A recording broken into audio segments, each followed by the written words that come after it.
সুপ্রিয় দর্শক, আজ আমরা কোরবানিকে ঘিরে কমন 10টি প্রশ্নের উত্তর জানার চেষ্টা করব ইনশাআল্লাহ তাআলা। সর্বপ্রথম যে প্রশ্ন উত্তর জানবো তা হলো ভাগে কোরবানি দেওয়া প্রসঙ্গে। ভাগে কোরবানি দেওয়া নিয়ে আমাদের অনেকগুলো প্রশ্ন আছে, যেমন ভাগে কোরবানি দেওয়া জায়েজ আছে কিনা, জায়েজ থাকলে ভাগিদারদের সংখ্যা বেজোড় হতে হবে নাকি জোড় হলেও চলবে, কেউ পশু ক্রয় করার পর ভাগিদারের সংখ্যা বাড়াতে পারবেন কি না। এর সংক্ষিপ্ত উত্তর হলো যে গরু এবং ওট বড় পশুতে ভাগে কোরবানি দেওয়া যাবে এবং সর্বোচ্চ 7 জন ব্যক্তির তরফ থেকে গরু এবং ওট যথেষ্ট হবে। এটি সংখ্যাগরিষ্ঠ উলামায়ে কেরামের মত এবং এটি দলিলের দিক থেকে সমৃদ্ধ এবং বিশুদ্ধতর মত।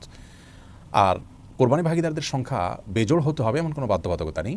জোড় বেজোড় যে কোনো সংখ্যক ভাগিদার হতে পারবেন সর্বোচ্চ 7 পর্যন্ত। তবে একটি ভাগ একাধিক ব্যক্তি নিতে পারবেন না বা একাধিক ব্যক্তির তরফ থেকে একটি ভাগ হতে পারবে না। আর কোরবানির পশু কেনার পর কেউ যদি ভাগিদারের সংখ্যা বাড়াতে চান তাহলে সেটি তিনি করতে পারবেন। ধরুন দুজন মিলে কোরবানি করবেন বলে পশু ক্রয় করেছেন, তৃতীয় আরেকজনকে তারা যুক্ত করলেন, এটি জায়েজ আছে। দ্বিতীয় প্রশ্ন হলো জবের সময় যাদের পক্ষ থেকে কোরবানি করা হচ্ছে তাদের নামের তালিকা পাঠ করা আবশ্যক কিনা। এর সরল এবং সহজ উত্তর হলো এটি জরুরি কিংবা আবশ্যক নয়, তবে যদি কেউ করতে পারেন তাহলে সেটি ভালো, মুস্তাহাব। সহিহ মুসলিম হাদিসে বর্ণিত হয়েছে রাসূল করিম সাল্লাল্লাহু আলাইহি সাল্লাম তার কোরবানি পশু জবাই করার সময় বলেছিলেন, বিসমিল্লাহ আল্লাহুম্মা তাকাব্বালহু মিন মুহাম্মদ ওয়া মিন আলী মুহাম্মদ ওয়া মিন উম্মতি মুহাম্মদ।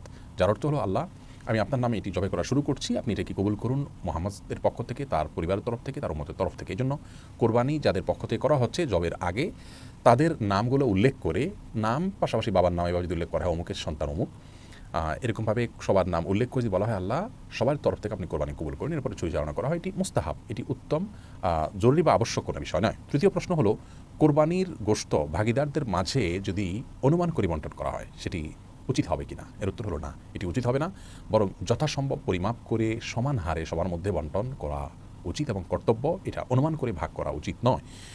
4 নম্বর প্রশ্ন হলো গোশত কয় ভাগ করতে হবে, 3 ভাগ করা আবশ্যক কিনা। এর উত্তর হলো যার যার ভাগের গোশতকে তিনি 3 ভাগে বিভক্ত করে বন্টন করা বা ব্যবহার করা এটি মুস্তাহাব। 1 ভাগ নিজের জন্য, 1 ভাগ আত্মীয় স্বজন প্রতিবেশী তাদের জন্য, এমনকি যিনি কোরবানি করেছেন এমন কাউকেও পরিষেবায় পাঠানো যেতে পারে। আরেক ভাগ হলো গরিব অভাবী দুঃখী মানুষদের জন্য। কিন্তু এই 3 ভাগ করাটা জরুরি কিংবা আবশ্যক নয়, এটাকে হেরফের বা কমবেশ করাতে কোনো অসুবিধা নেই। 3 ভাগে করতে পারলে উত্তম এবং ভালো। আপনি চাইলে গরিবকে একটু বাড়িয়ে দিলেন কিংবা প্রতিবেশীর জন্য একটু বেশি রাখলেন কিংবা আপনি নিজের জন্য একটু বেশি রাখলেন, তাতে কোরবানির কোনো অসুবিধা হবে না। 5 নম্বর প্রশ্ন হলো ঋণ করে কোরবানি করা যাবে কিনা। এর সরল উত্তর হলো ঋণ করে কোরবানি করা যাবে যদি আপনি পরবর্তী ঋণ পরিশোধের ব্যবস্থা থাকে, আপনি সেই জায়গা থেকে ঋণ পরিশোধ করে দিবেন, এরকম আশা যদি থাকে আপনি অবশ্যই ঋণ করে কোরবানি করতে পারবেন। তবে ঋণ করে কোরবানি করা কারোর জন্য আবশ্যক নয়। আপনি যদি অভাবী হন ঋণ করে কোরবানি আপনার জন্য করা উচিত হবে না যদি ঋণ পরিশোধের আপাত দৃষ্টিতে আপনার কাছে কোনো ব্যবস্থা না থাকে এবং যার কাছে ঋণ করছেন তাকে যদি আপনি ঘোরাতে হয় সে আশঙ্কা থাকে তাহলে ঋণ করে কোরবানি না করাই উচিত। তবে যদি দেওয়ার ব্যবস্থা থাকে, জোরালো আশা থাকে, তাহলে আপনি ঋণ করে কোরবানি করতে পারবেন। 6 নম্বর প্রশ্ন হলো মৃত ব্যক্তির তরফ থেকে কোরবানি করা যাবে কিনা। যদি যায় তাহলে তার গোশত বন্টনের পদ্ধতি কি হবে। এর উত্তর হলো মৃত ব্যক্তির তরফ থেকে কোরবানি করা যাবে। নবী করিম সাল্লাল্লাহু আলাইহি ওয়াসাল্লামের তরফ থেকে আলী রাদিয়াল্লাহু তাআলা কোরবানি করেছেন, অতএব নিজের মা বাবা কিংবা অন্য কোনো আত্মীয় স্বজনের তরফ থেকে যারা মৃত্যুবরণ করেছেন তার তরফ থেকে আপনি কোরবানি করতে পারেন। আর এই কোরবানির গোশত বন্টনের বিধান হলো যিনি মৃত ব্যক্তির তরফ থেকে কোরবানি করছেন যার অর্থ দিয়ে এই গোশতটা তার, তিনি এটিকে তার মতো করে ব্যবহার করবেন, 3 ভাগে ভাগ করে নিজের গোশতের মতো করে এটাকে বন্টন করা মুস্তাহাব। আর যদি কোনো ব্যক্তি মৃত্যুর আগে ওসিয়ত করে যান কোরবানির জন্য তাহলে সেই কোরবানি গোশত আবার সম্পূর্ণটুকু দান করে দেবে গরিবদেরকে, এটা তার ওসিয়ত যারা প্রতিপালন করেছেন তাদের হক নয়, এটা গরিবের হক। 7 নম্বর প্রশ্ন হলো কোরবানি পশু নিস্তেজ হওয়ার আগেই অনেকে চামড়া চালা শুরু করেন, রক কাটা শুরু করেন, জায়েজ আছে কিনা। এর উত্তর হলো এটি সম্পূর্ণ গুনাহের কথা। এমনকি জবের পর সময় কসাইরা চাকু দিয়ে খোঁচাতে থাকেন, এর ফলে কোরবানির পশু স্বাভাবিক মৃত্যু না হয়ে অস্বাভাবিক মৃত্যু হতে পারে, যার ফলে পশু খাওয়া পর্যন্ত হারাম হয়ে যেতে পারে। এই জন্য চাকু দিয়ে জবের পরে খোঁচানো উচিত নয় এবং নিস্তেজ হওয়ার আগে চামড়া চেলা কিংবা রড কাটা সম্পূর্ণভাবে না জায়েজ কাজ। সহিহ মুসলিম হাদিসে আসছে পশুর প্রতি অমানবিক না হওয়া প্রয়োজন ছাড়া, সেজন্য এটি করা যাবে না।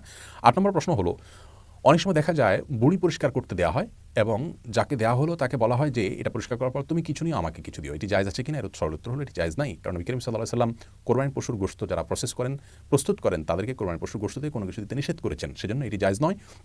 আপনি হয় সম্পূর্ণ বুড়ি কাউকে দিয়ে দিবেন অথবা তাকে দিয়ে পরিষ্কার করার পর তাকে টাকা দিবেন, বুড়িটা আপনি নেবেন, কিন্তু পরিষ্কার করার বিনিময়ে কিছু বুড়িতে নেবেন, এটি জায়েজ নয়।